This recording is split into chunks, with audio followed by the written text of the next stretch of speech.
Yeah.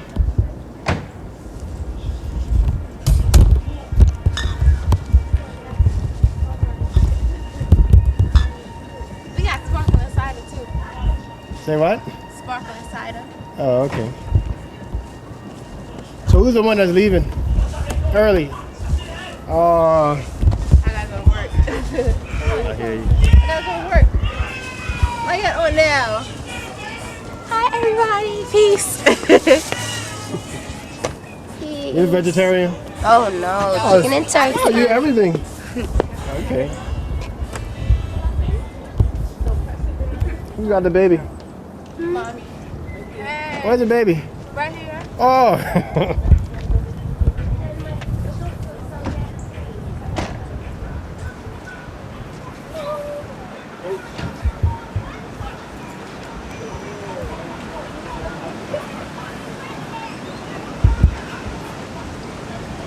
Happen.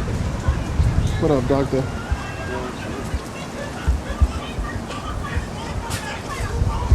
What it is, what it is, what it do, what it do.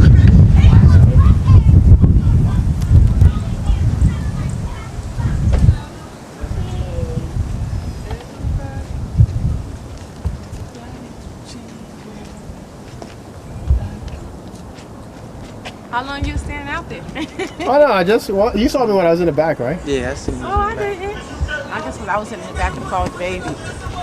Well, you rode in. Which car did you ride in? In a Lexus, and my okay. children drove in a Pathfinder. Oh, okay.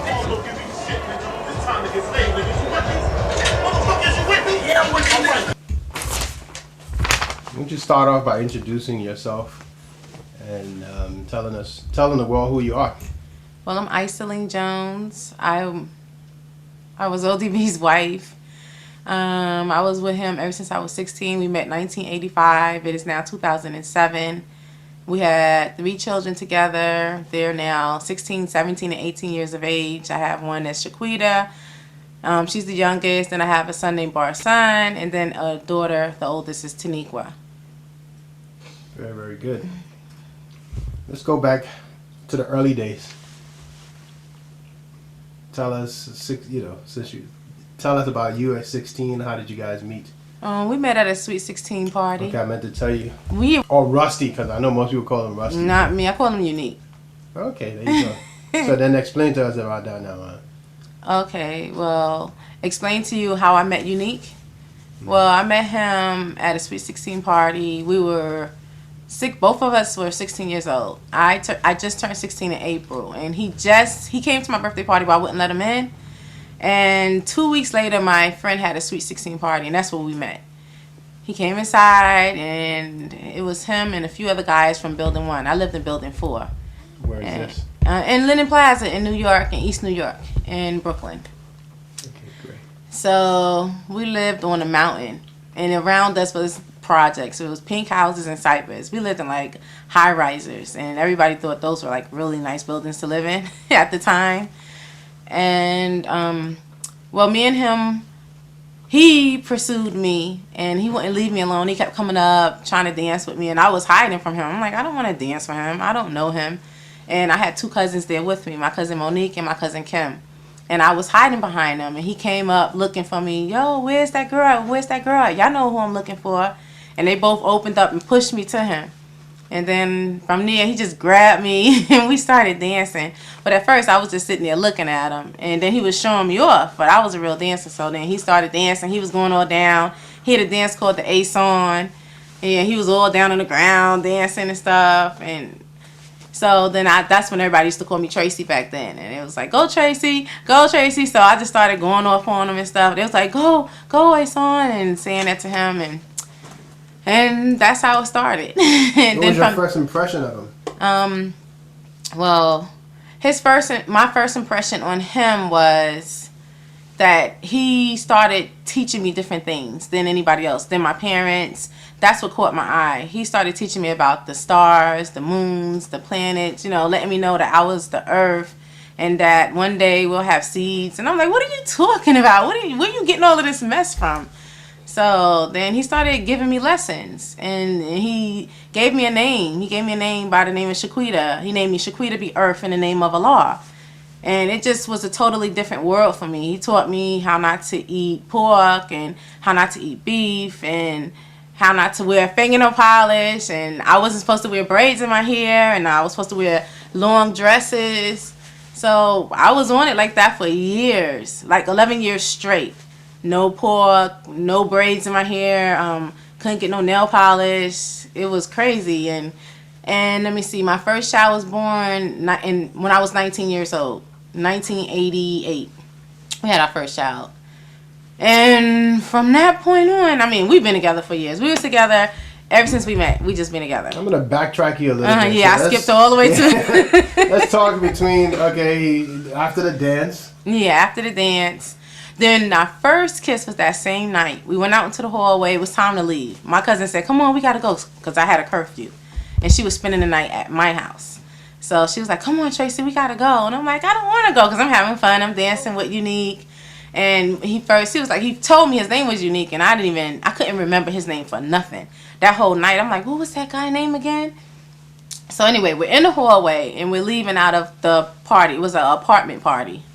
And I'm leaving. He was like, wait a minute, aren't you going to give me a kiss? I'm like, I don't know you. And so he kissed me on my cheek.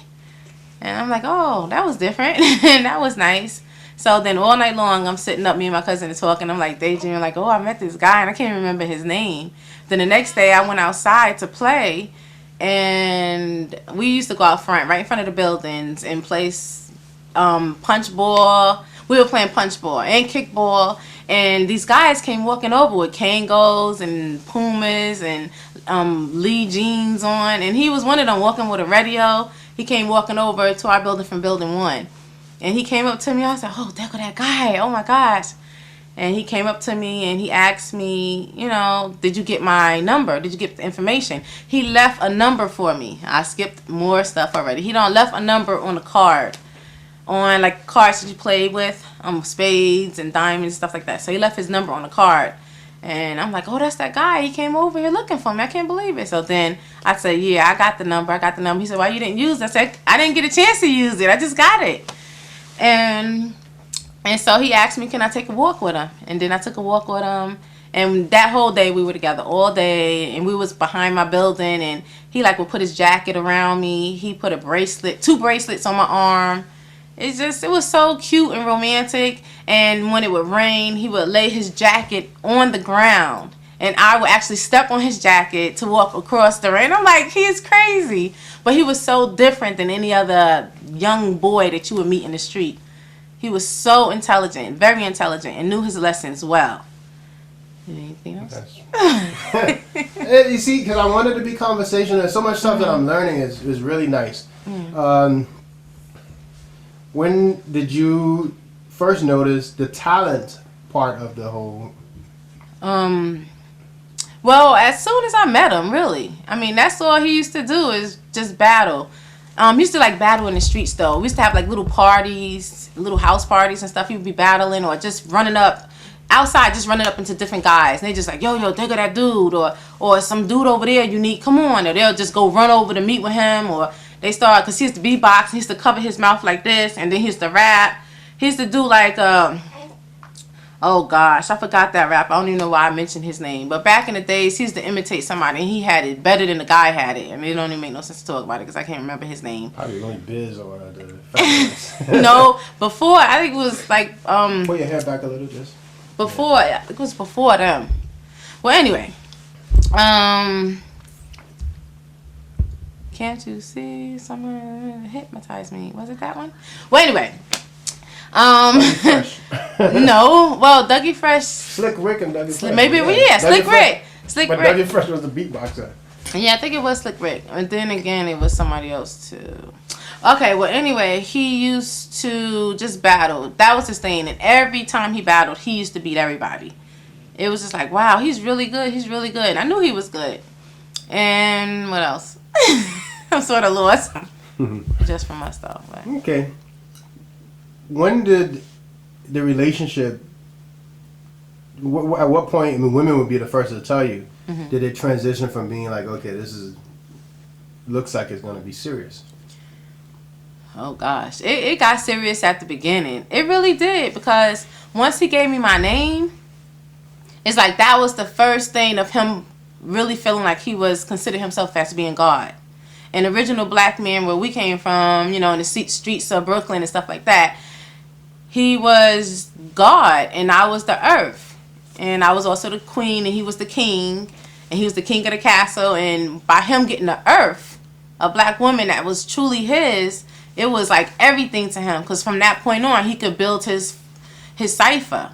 And a cipher is, when you have man, woman, and child. And then from that point on, he was able to be who he really was and walk around with pride and with his head up high. And he had to know his lessons or they would have beat his butt if he didn't know his lessons. And I had to know my lessons. So he would make me sit in the bathroom for hours, in the bathroom where Cherry and Boot lived at, with all the brothers and sisters in Linden Plaza that lived in Building 1 on the 12th floor. And I would sit in the bathroom and had to study my lessons, especially my name. I had to know my name before anything. You couldn't even get a lesson before you had to know your name first. And it was a long meaning. And I was like, how am I supposed to learn all of this? What was your name? Well, Shaquita be earth in the name of Allah. For I be the one who reflects the light of Allah unto the seats of Allah, thus bringing forth these positive reactions of the one and only. I be the reproducer for what Allah borns. Being black is being beautiful, for all things come from original peace. I sincerely love Allah. Mathematics is good for the mind and good for the body. That's where he sat and wrote. As soon as he met me, he was like, you're the one. And then from that point on, he knew we was going to get married and everything. He already knew it. And he said, we're never going to get a divorce. And that's how it was. Interesting. And I learned my name. And there was a building 5 where all the guards were standing. They were older brothers. And they would stand in front of building 5. And it was like, this was the first time where me and him had to actually walk by them. And I had to be correct with all my lessons, the way I was dressed, presented, me and him, everything. We had to walk by these people and it was like, okay, are you ready? And I was like, I was so scared. And he was like, come on, you could do it. And he made sure I knew my lessons. I had to know today's mathematics. Today is the 16th.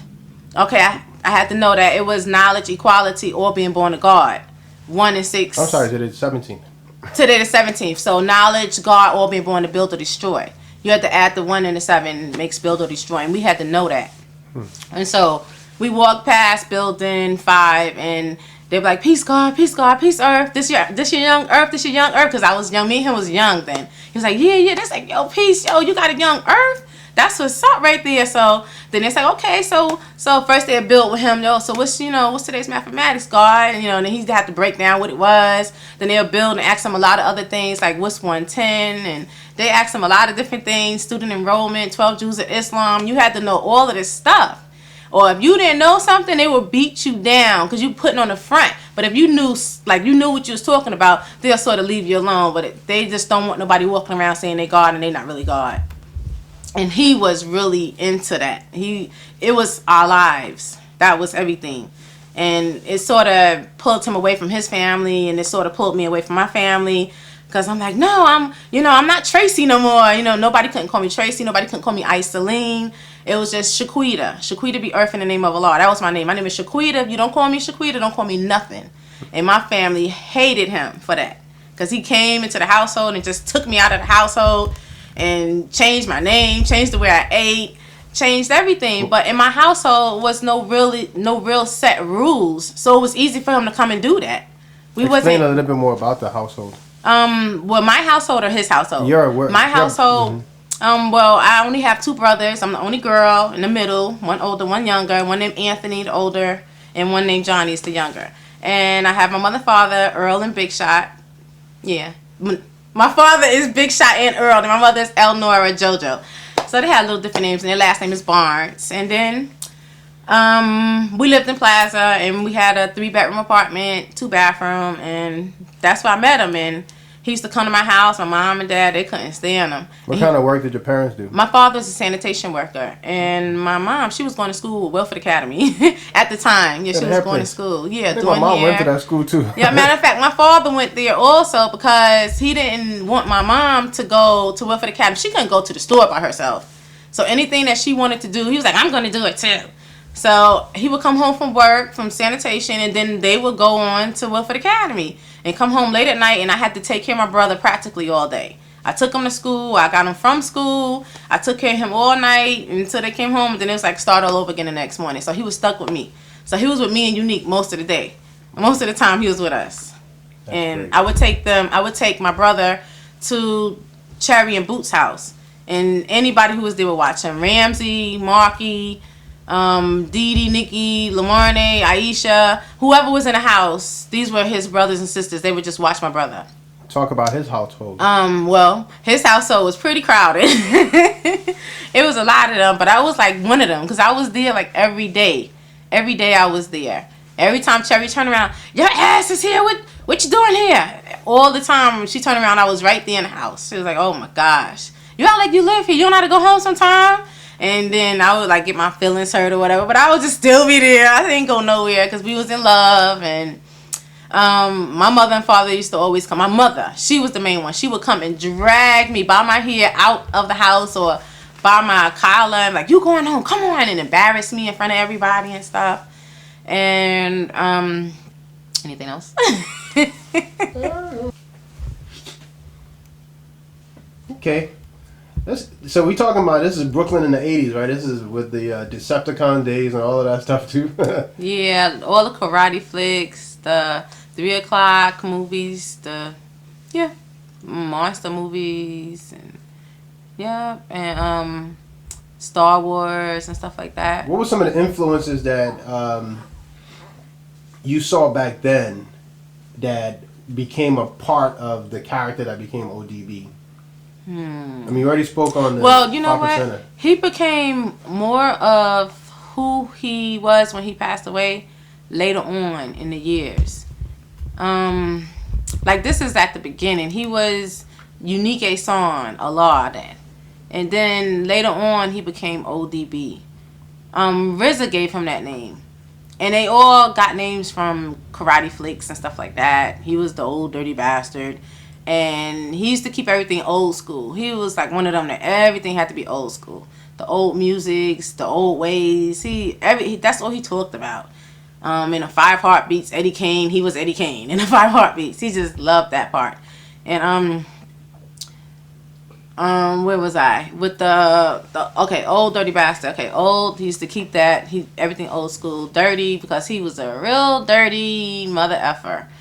And bastard, there's no father to his style. Not to say that he don't have a father. He has a father. It's just that there's no father to his style of rap. There's nobody that can do it. Nobody can, imitate him. Nobody's better than him. He just wanted to let that be known that that's what old dirty bastard meant. Anything else? I just get. And I'm gonna lean this way and we just talk. Okay. I'm still waiting for you to say something. So, what was the first time you remember meeting the other guy? You mentioned RZA not too long ago. Oh, I met RZA at the beginning when I met Unique. Yeah, 16 years old. RZA and Jizza. We used to be with Jizza more so because Jizza lived in Brooklyn and RZA lived in Staten Island. So Jizza and Unique used to be together all the time. I call him Justice. That was his righteous name.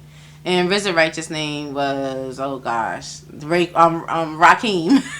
I call him Rakeem. I don't call him RZA. Rakeem.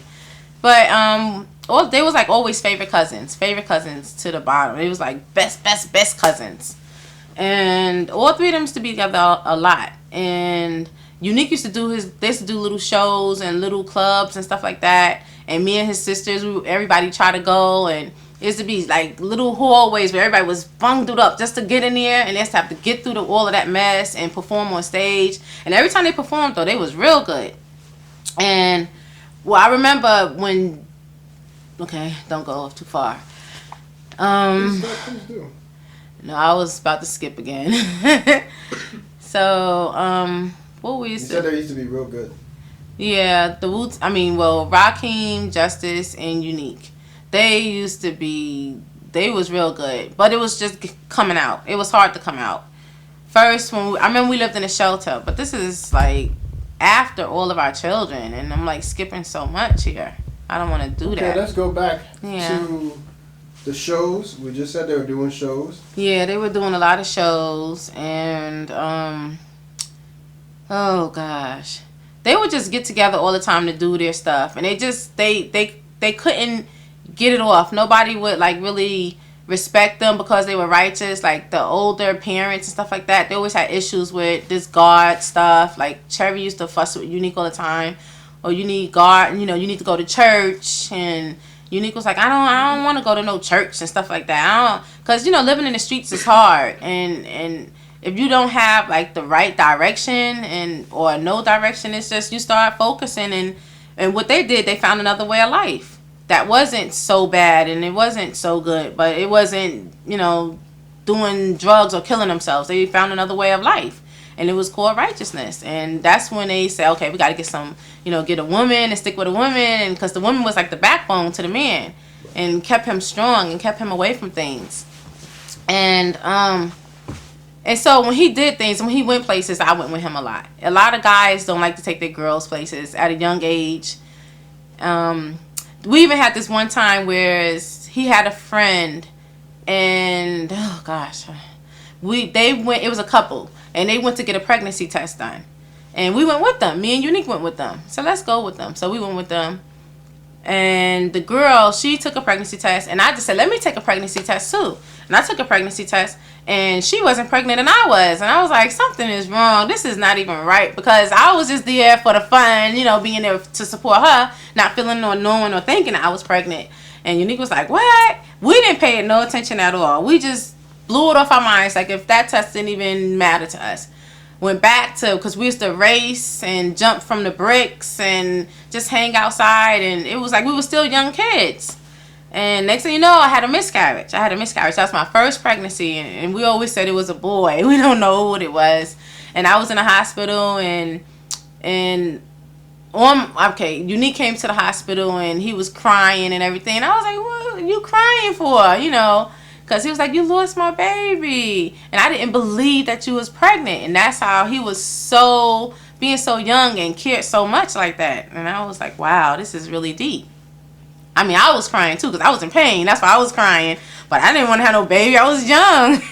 I was 16 years old. Right, yeah, I was 16. But then I got pregnant again. Okay, we're going to back up some because we still have some time before I got pregnant again. We stayed in Plaza for a while. And what had happened is my parents moved from Plaza. We had issues with paying the rent. So we went to stay with my mother's sister on Crown Street in Crown Heights in Brooklyn. So we stayed there, and then that's when I got pregnant. And Unique would come and visit me, and I would go with them. And then they had issues too. Where his mother and father had problems, where his mother had moved out. No, his father moved out, and the mother moved to Putnam Avenue, 112 Putnam Avenue, and that's where everybody moved to, right there. She took all her children, they went to Putnam Avenue. Except for Ramsey. Ramsey didn't go to Putnam Avenue, the oldest son. I think he went with the father. I can't remember where he went. Well, anyway, we were all in Putnam Avenue, and I was there too. Well, I was back and forth there. I didn't actually get there yet until now. I'm pregnant, and I'm at my aunt's house. And so Unique is back and forth. He used to always come to the window and go, sweet. He used to call me. That was his call to call me, and I would go to the window. I would just run to the window. Hey, hey. And so... okay, me and him went to Methodist Hospital in Park Slope. That's where I had all three of my children at. And we went through the emergency because I was really sick. And then we found out that I was pregnant. And we was hugging and happy. I mean, but I was 19 then. Right. I was 18 when I found out I was pregnant. And I had my first child when I was 19, April. A day after my birthday. My birthday is April the 22nd. I had my daughter April the 23rd. And so we were just so happy that I was pregnant. And then everybody was like, okay, what are you going to do? My parents and his parents, what are you guys going to do? We're going to keep the baby. What do you think we're going to do? And where you going to live? What you going to do? He was like, I'm going to take care of my own family. He just wanted to support his own family. He didn't want no help from nobody. But it was so hard because he was still young. But he worked at a gas station. He worked in a Marriott. And with the food, I don't know exactly what he was doing, but he used to bring home food for us to eat from the Marriott. And well, what he did was on Putnam Avenue, it was a bedroom. He asked his mother, could he have this bedroom? And Putnam Avenue was messed up. It was messed up real bad. rats, big rats. I mean, the doors was off the hedges. The bathroom door was like a big heavy door. We had to put the door up, lean it up to use the bathroom. And I'm like, unbelievable. I don't believe I'm living like this. And they had old furniture in these bedrooms. And so we went inside the bedroom and took it for our own, the furniture and everything. So he asked his mom, because he had his bedroom. And she was like, well, you got to clean it up and fix it up. And, you know, if this is what you want to do, you can have it. My mother and father didn't know all of this stuff wasn't working. Now, at this time, I'm still pregnant, but we ended up moving out of my aunt's house. We moved on Vermont Street in Brooklyn off of Atlantic Avenue, between Atlantic and Jamaica Avenue in Brooklyn on Vermont Street. So I'm living over there and I'm pregnant. And then he comes to my house and we both have to let my mother and father know that we're we're gonna go move on Putnam Avenue. And they're like, you're not moving on no Putnam Avenue. I'm like, well, yes I am. Y'all don't even know what it looks like. They was like, no, you're not gonna move out of this house. So my mother and father, I was the only daughter. Well, then I didn't even really see, because the last time I said it, when I seen the Putnam Avenue house, I'm like, Unique, are you serious? We're gonna move over there? Because it was like, I don't want to live over there. It's disgusting over there. Well, I went, and what he did, the whole house was messed up from top to bottom. But that one bedroom, he fixed it up so nice. He mopped and put the door up, put the hedges up. You know, he hooked up a TV. He just, whatever he could do to make it convenient for us. Put up curtains, you know, just made it look as nice as he possibly could.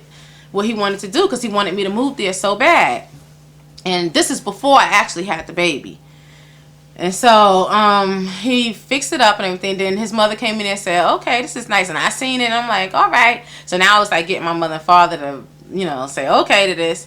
But they said no, of course not. And so actually what happened, I ended up having a baby, and I ended up going back to my mother and father's house. That same day I went home with the baby with my mother and father. They had got me all the stuff for the baby. And I had got a welfare check because I was on welfare. I was receiving public assistance. So I gave Unique some money to go buy the baby a dresser drawer and a sterilizer for the bottles, a big pot. And that's what I wanted him to get. Just those two things, the main things that I needed right then and there on the spot. He come back with a polo bag, and a gold tooth. He went and bought him a gold tooth, right? So I'm like, what the hell? What are you doing? He was like, well, I figured, you know, we could put the baby clothes in a polo bag. And, you know, I had to get a gold tooth. And I'm like, Unique, that's for the baby. He's like, but don't worry, I'm going to make money, you know, with his rapping and his hustling. And he was doing everything. He was doing it all. And so that day, I just came home from the hospital. He started packing the stuff up, all the stuff that my mother and father bought me. And I had a baby shower. And the stuff that other people bought, and he didn't buy shit. He didn't buy nothing, right? Nothing came out his own pocket. So he put all the baby stuff in, and I'm scared to death. I'm like, my mother and father gonna go crazy. You know, I'm trying to leave out the house with this man and with this boy rather, and then we're going back to that broken down place. I mean, with rats and, you know, the doors are off the hedges and everything. I'm like, oh my gosh, how am I gonna do this? How am I gonna take my newborn baby over there like this? I wanted to be with him because I loved him. And it's like whatever he said goes. It's like I just totally didn't listen to my parents at all when it came to him. I was always scared though, but I just still, it's like I always let him just take over everything. He would just like make sure I was all right. He made sure I ate. He made sure I ate breakfast, lunch, and dinner every day. I had something to eat. So he packed up the bag, and then my mother and father, they see him packing the bag. My mother came. She seen him packing the bag. She's like, and she ran in the back, big shot. And so they both came in there. I was like, oh no, you know. So they both came in there running like, what are you doing? Where you going? He was like, we're leaving. We're going home. And they was fussing. He was like, you're not going no fucking where. You didn't buy anything. She's snatching the stuff, and he's snatching stuff. He was putting it back in the bag. Mrs. Barnes, I don't mean to just be disrespectful, but this is my family. It's time for me to take care of my family. Let me be responsible for her and the baby. Let me take care of them. They're not your responsibility anymore. Thank you for helping us, but it's time for us to go. You know, he was like, this is my family, and I'm going to take them with me. So you're going to have to call the cops because, you know, I'm going home with my family. I have a home for them. And that's how he would talk. Even better than, you know, what I'm saying. He knew how to speak so well. And so my mother cried and she cried, but we left. I sat there and let my mother cry, and we left, and I'm like, oh my gosh, I let my mommy cry, you know, because she always did everything she could do for me. So I left out the house, and I'm going with him, and we got on the train, and we went to Putnam Avenue, and that's the first time I actually seen, like, I seen how he fixed it up, but he really fixed it up when I went back there. He's like, I ain't fixed it up for nothing now, because you and my baby gonna be here. We had to leave the bassinet. We had a bassinet for the baby. We didn't bring that. So we had to put the baby in the drawer. Taniqua, she slept in the drawer. That was her first bed in the drawer. So we opened up the drawer, and we fixed it up, and we put her right inside the drawer. And that was her bed. And 3 months later, I got pregnant again. Right there on Putnam Avenue, I got pregnant with our son. And so now it's like it's getting worse. So my mother and father, they were going crazy by us, you know, just staying in their house. They would come over there and fuss with me, and they couldn't take it no more. So they decided to do something about it. So they went, and I don't know who they called, but they got the welfare involved, you know, like for the well-being of the child. They took me to court and everything to try to take me out of the household by taking a child, my daughter Taniqua, and they wanted Taniqua to stay in their household with them.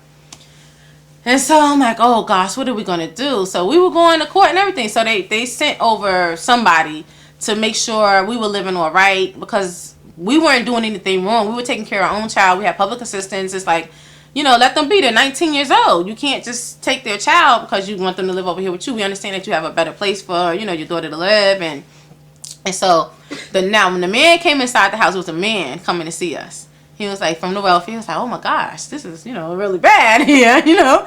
Mrs. Jones, I was Miss Barnes then. I wasn't married yet. You sure, you know, you want to live here? You know, your mother and father have a nice bedroom. You have a canopy bedroom set, you know. You got a nice place over there. And I'm like, well, no, I want to be here. You know, I want to be right here. This is my home. This is where I want to be. What you need. So he came inside our bedroom, and he was like, now this is different. Okay. He was like, wow, y'all really got it going on up in here. We had one of the little stove things, the put pots on. We had that in our room. But even though the stove, they had a kitchen upstairs and they had a kitchen downstairs. And we just sort of tried to stay inside the room. But we did go downstairs sometime to cook and stuff like that. And, okay, now, oh gosh. So it came up to it. The ending result was that leave them alone. They're taking care of their child wonderfully. There's no issues. You know, the room is clean. The baby's clean. They're clean. There's nothing else we could do. You can't force her to come home. You can't take their baby away from them. You know, so my mother and father, that's what they figured. They could take the baby from me, and then I would come home. What did that do to the relationship between your mom and... Well, they still hated him. They just didn't like him. They couldn't stand him for him changing my name. It was like they were so upset. We didn't raise you like this. You know, how could you just let this boy come and change your name? You know, I'm like, well, Mommy, he gave me meaning. He taught me, you know, he showed me who I was. Y'all never even, y'all didn't have no upgrading for me. Y'all didn't show me nothing. We wasn't going to church. We was eating pork. You know, Daddy smoking reefer. You know, everybody's just doing what they want to do. It was no type of foundation. Whereas, you know, if I would have had a foundation, maybe he wouldn't have been able to come and just, you know, and do that to me. Hold on one second.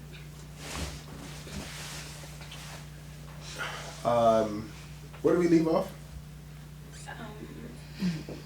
Putnam Avenue, moving into Putnam Avenue. Now, I asked you about the relationship between the strain between your parents, and you said that. Yeah. Okay. Biggie, please. So now you guys are living in this house with all of the family members. Mhm. Yeah, it was. It Let's was talk about crazy. life with your mother-in-law then. Yeah. Well, Cherry, you know, we was real close.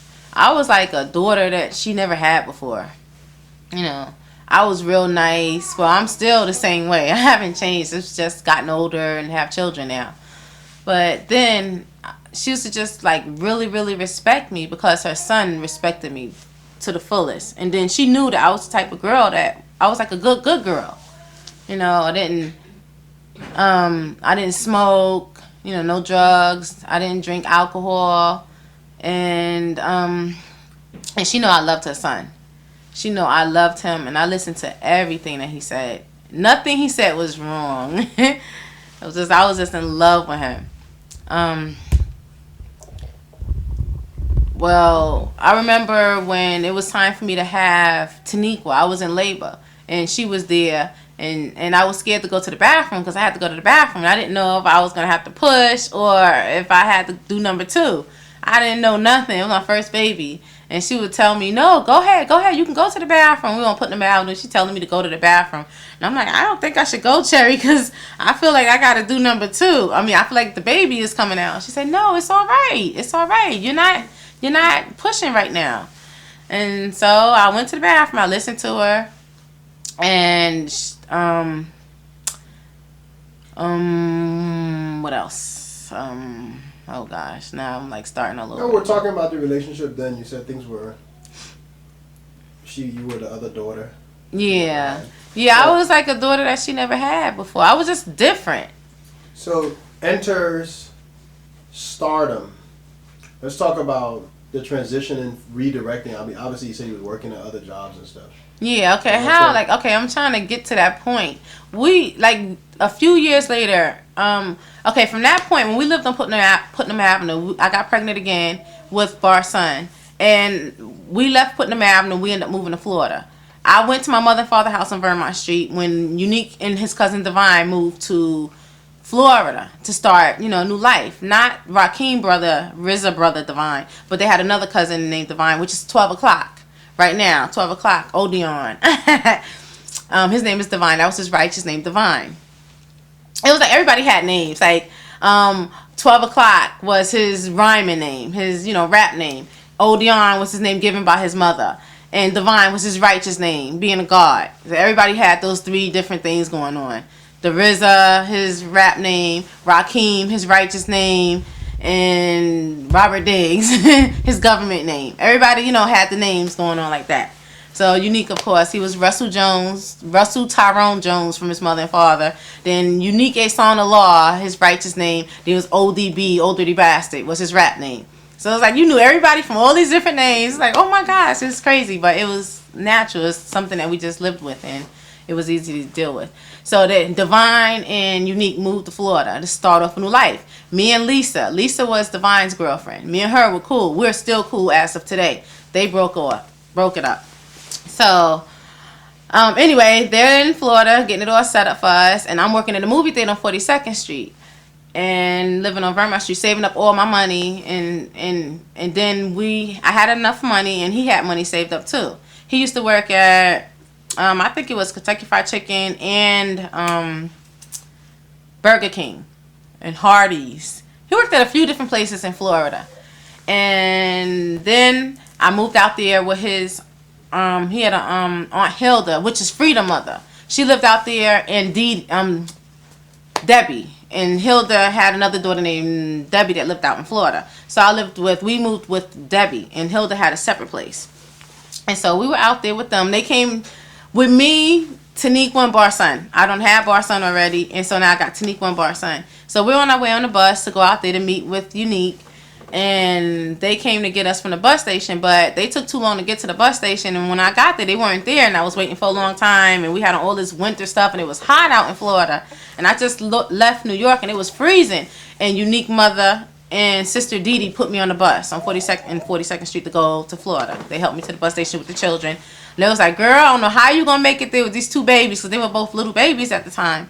But we made it there. We did fine. I just did what I had to do to get there. So when we got there, they wasn't there, like I said. And then we went, I got in a cab. It was a guy at the bus station that worked there. And he helped me get into a cab. And the cab driver knew exactly where I had to go. I had the directions. They didn't have no phone at the house, and I didn't have no phone on me. So I was just like, oh, I hope these directions are right. And I'm in another state, and they're not here. So I got in the cab, and I went to the house, and nobody was there. Well, 2 cousins was in the house. The door was open, and they had shoes on the porch. And I'm like, oh, my gosh, are they crazy with, all these shoes out here? Nobody going to steal the shoes, because in New York, you ain't putting your shoes out on the porch, so I ain't going to steal your shoes. So I pushed the door open. I'm like, anybody here? Then I see Man and Gork. Man and Gork were Unique 2 younger cousins. And they were there laying on the couch sleep. I'm like, y'all got the door open and y'all in here asleep? Are y'all crazy? They was like, hey, Pete, Shaquita, what's up? What's up, Shaquita? And they was like, oh, Unique and Grandma and Debbie, they went to get you from the bus station. I was like, oh, okay, all right. So I was like, I guess I'm here. So I had them come out and help me get the stuff out of the cab and the children and everything. So then we went inside the house, and I just sat on the living room, on the couch in the living room, waiting for them to come. Then when they came, he was like, yeah, the guy told us that you got in the cab. You came here. He was so happy to see each other, because we ain't seen each other not even that long. I say not even a month, maybe. We couldn't even wait that long to see each other. Time went by so fast. What year and what city in Florida? Orlando. We moved to Orlando, and it was 1989, because I had my son in 89, right, April 89. And it was winter time when I left New York, so it was probably like December when I left New York. Wait, let me see. Yeah, March, April, May, June, July, August, September, May, October. I say maybe 6 months, maybe October. It was cold out here though. Or maybe it was October, November. I don't know. But anyway, I had 2 children with me, and we went to Florida. And we stayed with Debbie for a while. She gave us one of her children's bedrooms. They gave up a bedroom for us. And so we had our own bedroom. We were so happy. And then we had enough money to go get our apartment. So we got an apartment. We got just a 1-bedroom apartment. And that's what things started on Putnam Avenue too. A lot of things started on Putnam Avenue. When I say what things started as where he started being abusive towards me. He started like hitting on me, and because things wasn't going his way or something like that, he would come home and just be upset and take it all out on me. And then he was using drugs and stuff with his cousins. All his cousins, they would get drunk and high. And that was his mother's side of the family. His mother, all of them, they just got high. All of them, they got so high. And that's why his mother and father broke up, because she was high all the time. Cocaine. So, that was a big issue. They always argue. I used to always hear his mother and father argue all the time about, your family always getting high and drinking. Everything was like a party. His whole family was partying. That's all they cared about. Monday night, they'd be partying and then fighting at the same time. You get drunk, and then they start fighting and stuff, fighting each other, almost killing each other. And I'm like, oh my gosh, these people are crazy. But then I started being around them. I mean, I would never act like them. I would just sit there and be like, oh my gosh, they are crazy. And like times, like the cousins would sit next to me and say certain things like, Shaquita, you sure you don't want no OE? That's always had an OE, the big 40-ounce OE. Yo, you don't want no OE? I'm like, no, you don't want none of this reefer? I had the blunt and little joints and stuff. Well, mostly they had the blunts. They wasn't really smoking the joints. They had blunts. And I was like, nah, I don't want none of that. No, thank you. So now we in Florida, and we got our own place. And this man wouldn't let me go nowhere. I couldn't go nowhere. And one night it was a big party going on. It was a big show, and it was a new club opening. Even the 2 little cousins, me and Gork was going. I was like, shoot, I want to go too. And he said, you can't go. And I kept whining, like a little baby. I want to go. I want to go out to, I want to go with y'all. And the girl cousins was going. Everybody was going. So Aunt Hilda and Debbie, the cousin Debbie, they both says, this is Hilda's daughter, Freedom, Papa Wu's sister. And they're like, let her go. Why, we want her to go. So they went somewhere. And they said, well, we'll be right back. Leave the children here. She had 2 daughters, Tanella and Bootney. Oh, gosh. I forgot their names. I know their names. Well, anyway, they had 2 daughters. And they wanted me to let them, watch the children until they got back. So Unique was like, oh, hell no. Nobody watching my children. It was like, we're not paying you no attention. Just leave the children here. They'll be fine with Tanella and Bootney. And so he left. And then, they left. And when they left, everybody was getting dressed. And he wouldn't let me go. Divine had another girlfriend at this time. He forgot about my friend Lisa. He was like, forget her. And she was crying, and she was so hurt, he just forgot all about her. He ended up meeting another girl out there in Florida and stuff. So she was like, come on, you gonna go? And she was telling me how getting all dressed up and everything. And I couldn't dress how she was dressing. She had like little fittable things on and had makeup on her face and had her hair curled up and stuff. And I was like, oh, all right, I can't, just like that. Anyway, if I wanted to go out, I couldn't get like that. So I was like, I have nothing to wear anyway. I ain't going nowhere. my hair is nappy, and and I gotta wear long skirts, and I can't wear no makeup and nothing like that. But I didn't mind. I was used to it. But being around a whole bunch of girls that's looking all cute and everything, and I know he was out there fooling around and and having a ball while I'm stuck in the house with the children all the time. So they're getting ready to leave, and I'm like crying. I'm like, I want to go with y'all. He turned around and smacked the shit out of me in front of everybody and said, stop fucking acting. You ain't going nowhere. Stay here with my fucking seeds. And I was like, oh, man. I was so embarrassed. I just ran inside the bedroom and slammed the door, and then they all left. And then, they had the music playing. You know how you get all wired up. Everybody was all happy, and then everything just went quiet. Like, dang, why you hit her for? Nobody ain't say nothing. They just left. So now I'm left there crying, and Bootney was there at the time. That's the youngest daughter, Debbie's youngest daughter. And she was like, don't cry. It'll be all right. And so Hilda came and Debbie came. They was like, what the hell happened? What? They was because they were going crazy. What? You going to that motherfucking club tonight. You're going to fucking club. So then they came and they got me dressed. I was like, no, it's all right. They was like, you going. It ain't fucking fair. You're a young fucking girl. You out here. You going to the fucking club tonight. So I was like, oh my gosh. So they got me dressed and they hooked my hair. They put a hot curl in my hair and they tried to put makeup. I said, no makeup. No makeup. I won't wear no makeup. So they found a dress that fit me nice, and so we went out. It's us three now. I'm with these two ladies. We riding around looking for the club. We can't find a club. We done went to like 4 or 5 different clubs, and I'm like, oh gosh. So Debbie's like, it gotta be this club. Let's go. We riding all the way over here. I was like, oh, we might as well just go back home. And so finally, they was asking people in the street, you know about the new club that's opening tonight? All the children, everybody going there.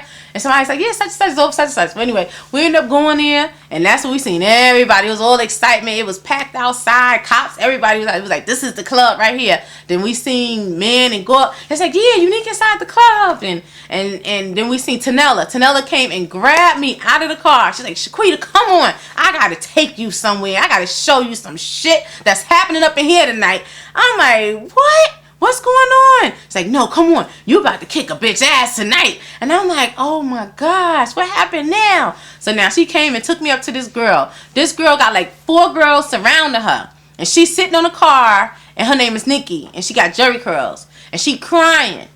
And she crying, and so I walk up to her, and I know her. She used to come to my house and get my husband and take him like food shopping for us, or take him to the store, or if he had to go somewhere because she had a car and he knew her, So now I'm like, something going on between them. So she's sitting on the car crying because he inside with another girl. So now I'm with this man. We together. We have 2 children together. And by the way, I'm pregnant again now. Now I'm on my 3rd child. I'm pregnant. No. Yeah, I'm pregnant. So I'm pregnant with Shaquita now. And so now, okay, I go up to this girl and I'm like, what are you crying, Nikki? What's the problem? Why are you crying for? Tanella was just, ask her why she crying. She pushing me. Ask her why she crying. So then I go up there and I'm like, why are you crying? She pushing me like I care why this girl crying. I don't care why she crying. And I'm like, Nikki, why are you crying? She's like, cause Shaquita, you gonna be upset. I'm like, what am I be upset about? What happened? She said, Unique inside with some girl, with another girl. And I'm like, her name Marcy. I think her name is Marcy. And I'm like, wait a minute. You're saying you're fucking sitting here crying because my man is inside with another girl and you're sitting out here crying? And you're telling me he inside with another girl? I just went, I swear I punched her right in her face. I took off my shirt on high heel shoes, and she was, cause she used to come to my house, and knock on my door for my husband, for my man. So he wasn't my husband then, but I still feel like he was my husband. I grabbed her by her jerry curls, and I was swinging her, and I let her go. I pulled the hair out. I mean, I gave her like 2 black eyes. She had scratches all over her face, cause it was a lot of anger. It wasn't just towards her. It was just towards how my husband would leave me in the house, how he would beat on me, how he would fool around all the time. I mean, with that same girl, he got caught inside that same apartment we lived in the bathroom with this girl. Yes. I got up in the middle of the night. It's like 2 o'clock in the morning. Me and my children are knocked out. I'm like, where Unique at? And then I go in the living room, and I see Divine, 12 o'clock, on the couch with another girl. Not the same girl he was dealing with, but with another girl. I'm like, okay, Divine is here. And he had the stupid look on his face. I already knew Unique was around here somewhere with somebody else. Because that girl used to always hang out with the other girl. I'm like, where's the other girl at? Where's Unique at? The bathroom door is locked. I'm like, ain't this a motherfucker? You know, he in the bathroom with this girl. So I'm knocking on the door. He's like, oh, you know, acting stupid. Who is it? So then I start to turn over. I'm like, open the fucking door, Unique. Open the door. You ain't with that bitch, right? And he was like, won't you? And I'm like banging on the door. I'm like, open the door. He would not open the door for nothing. He did not open that door. I mean, he stayed in there for a long time with this girl. And so I don't care. I went in the room with the children, and they finally came out the bathroom and stuff. And maybe a few days later, that same girl came knocking on my door, talking about she could have my man and her man. She showed me like a wedding engagement ring she had from her boyfriend. It's like, I can have my man and I can have your man. You know, she was like, I'm like, this fucking girl. And so now the other two girls, that's what her, like, oh, shut up, Nikki. Shaquita, you want to go with us to the mall and bring the children? I'm like, you think I'm going to go somewhere with y'all? I'm out here. I don't know nobody. And with my children, y'all take me to the mall and leave me out there. I don't have no money to get back home. I don't think so. Get away from my fucking door. And I slam the door in their faces like these fucking bitches are crazy. So now this happened before I seen her at this club. Now this is after I'm seeing her at this club. So all this shit came out on her ass. I kicked her ass that night. So now the girl inside got wind to what's going on outside. Yo, she took off. She was like, yo, Unique wife is here kicking everybody's ass. You know, so she took off. And so now, after the club, they shut the whole club down. Big fight going on and everything. So now, me and the girl outside fussing, and I'm walking away, and Unique is outside. Now, he come outside. Me and him fussed a little bit. And he was like, what are you doing here? I was like, fuck that I'm doing here. What you doing here? You a fucking male hoe. That's what you fucking everybody and shit. What's going on? So now the girl that I just kicked her ass, she came up to Unique. She's like, I'm gonna kick that bitch ass. He was like, who you calling a bitch? You ain't calling my wife no fucking bitch. He was ready to fuck her up. She was like, I'll fuck her up. He was like, you had a fight with her? What? You better not have hurt my wife. I was like, hurt me? Should I beat her ass? I was like, what? She ain't got nothing on me. So then, and then after that, we ended up going home. The next day, Divine's real girlfriend that was out there at the time, she came and she got me and the children, and I had to take the children to the doctor. And so she set it up that the girl that was inside the club would come to the doctor's office to meet with me because she wanted to apologize, to let me know that she had no idea that we were together like that. We had children, and she was so sorry, and she had meant no harm, and it didn't go nowhere. You know, she just wanted to let me know I would never, disrespect you like that, and I'm so sorry. I don't want to, get into any issues, because I know you just beating everybody up, and so I was like, she was just making little jokes and stuff. And I just told her, it's all right, you didn't know, but this girl has been knocking on my door, driving me crazy, and it just, y'all went off on her, because usually when he fooled around with girls, and they would come up to me, I wouldn't fight them or nothing like that, because I'm not fighting over no man, I'm not fighting over no man, but it's just, sometimes you get pushed, and you get pushed, and you get pushed, it's like you get tired of it. And that was that particular time in Florida. And what happened, how we ended up back to New York is, he was so drunk one night. He was so drunk. He came home telling me all types of stuff. I was with such tonight, some other girl, and I had a ball, and fuck you, and all this. He was mad drunk, just laying on the bed, saying all types of stuff. And his mother, his cousin, Sherry Ann, and a man that Sherry Ann was dealing with, I don't know if it was a husband or a boyfriend or whoever, and they had the children, they had a minivan and everything. So they asked me if you want to ride back with us, because I was crying and everything. I was miserable. I wasn't really happy. I didn't have no family out there. It was just his family.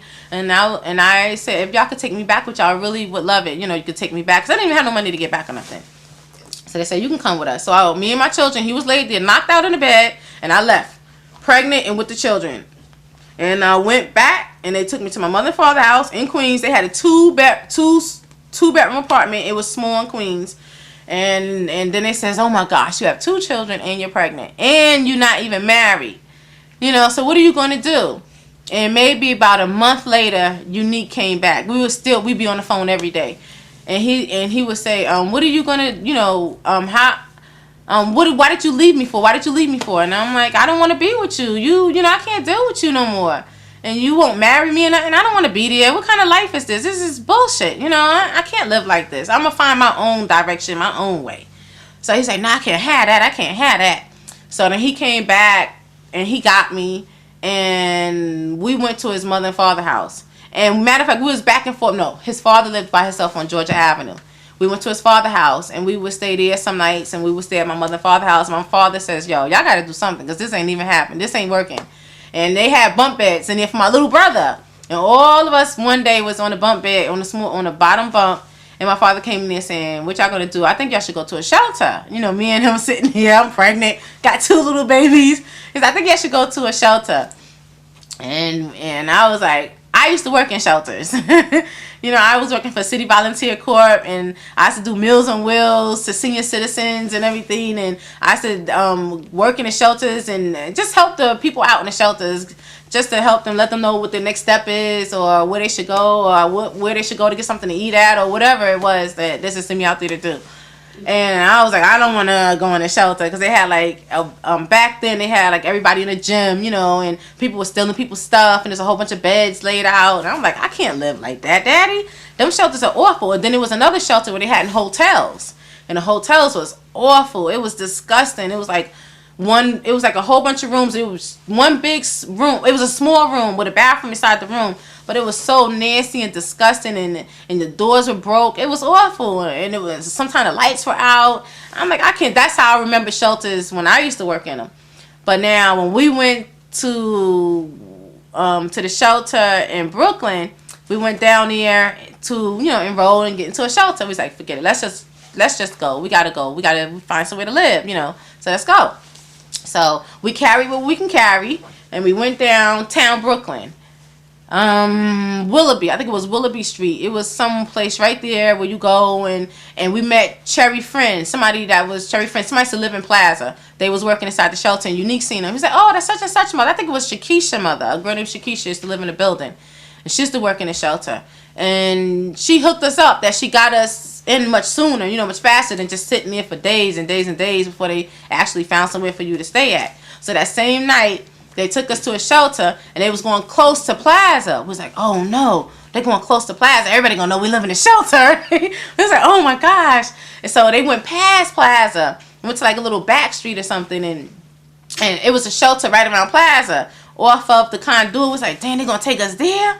But they didn't take us to that one. They stopped there to take other people there, but they didn't take us there. They took us to a new shelter for when you just had a newborn baby, and I had just had Shaquita. She was 2 weeks old, and that's what we decided after she got her shots and everything, that we would go into a shelter. And they took us to this brand new one on Avenue D off of Linden Boulevard, and it was really nice. And first we was down inside this big room, and they had us inside there, and then we was there for like 3 days. And I'm like, oh gosh, are they gonna, we didn't know if they was gonna keep us there or not. It's like, oh, this would be perfect. We were close to his father, we're close to all our friends and family. And Unique, he was the one who was talking to all the people he would like just deal with everything that was dealing with business, and I was just always on the back burner with the children while he was doing all the talking and all of that. So he went out one day to go deal with them, and I didn't know what was going on and stuff like that. So he came back. He says, "I'm so sorry, Shaquita, that we have to live like this. So I promise you, one day things are going to be better. I'm so sorry we got to live in a shelter. And in the room, we did get a room, and we are going to be staying here, but it's real fucked up." And I was like, word? He's like, yeah. But don't worry. He was so sad and everything. I was like, damn. Fuck, man. Damn, this shit is like, life is fucked up.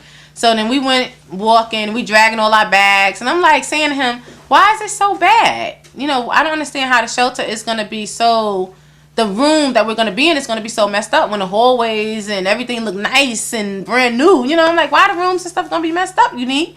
He was like, I don't know why they gave us a messed up room. I don't know. Maybe that's what they had left.